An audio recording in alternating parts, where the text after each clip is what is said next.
Hello, this is Neil Baum, wanting to give you a little information on the basics of the business of medicine and numbers you need to know. A recent article a few years ago in the Washington Post identified that doctors need to work on their business skills. One sentence in that article I think is pertinent, and that is that if you don't understand business practices, you will no longer be practicing medicine. There are 5 numbers that I think you need to know to give you a handle on your practice. Let's begin with charges. You can charge whatever you want, but guess what? This is not going to be what you are likely to receive. Receipts are the gross receipts minus your free funds, and that is the most important number that you need to know. The gross collection percentage are your receipts divided by your charges times 100, and your net collection percentage are your payments divided by the receipts minus adjustments times 100, and ideally this should be between 95 and 98%. You can use that charge collection data to identify problems in the practice. Why is there a decrease in collections? Are you having larger numbers of Medicaid patients in the practice? Are you increasing your write-offs, adjustments, and even staff turnover can impact the productivity of your practice? My take-home message on receipts is it's easier to collect the money at the point of service. It's very difficult to try to collect money long after the patient has left the practice. Second is accounts receivable. The gross accounts receivable are your charges minus your receipts, and your net accounts receivable are your charges minus contractual allowances minus receipts. Ideally, to get this number as low as possible. Look to the aging of your accounts receivable. Ideally, these should be between 0 and 90 days, and more than 60% of your accounts receivable should be in the 0 to 90 days. This is an example of a very good accounts receivable component of a practice where you can see the majority of the money owed is between 0 and 90 days.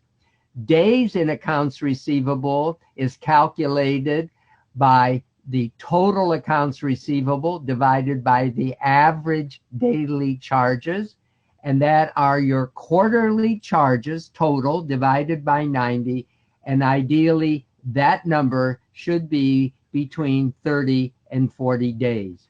You can use your accounts receivable data to identify any particular problems in the management of the practice. The greater the days in accounts receivable, the less efficient the practice. Charge lag, number 3, ideally this should be 0. The charges should be posted the day that the service is provided.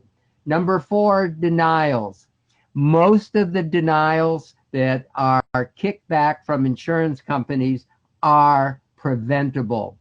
Repeated denials could be due to the lack of a referral, incorrectly inputting the patient data or ID number, or not obtaining prior authorization. Ideally, the denials should be less than 5%. Finally, the last metric that I wish you to consider are the number of new patient percentage. That's the percentage of new patients compared to the total number of patients. The take-home message is a healthy practice has at least 20% of new patients. This is shown in this slide and the calculation, and ideally this should be in the ballpark of 20%.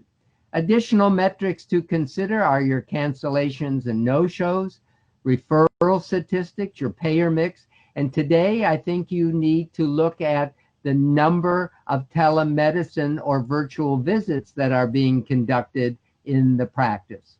The bottom line is these are the minimal metrics that you need to know to get a handle on your practice. And you need to check these regularly, at least monthly. Finally, we must become involved with the business of our practice. This is just the minimum you need to know. It'll take you about 5 minutes a month to monitor these 5 metrics. And if you do, you will be more successful and enjoy your practice because you're going to understand the basics of the business of a urology practice. A few years ago, the editor of Urology Times said it so well. He says, like it or not, urology is a business. Finally, you have to understand these 5 metrics. And if you do not understand these 5 metrics, you don't understand the value of the services that you are providing your patients. Those of you who would like a copy of my white paper on numbers you need to know, contact me at this email address, and I will be happy to submit it to you. Thank you.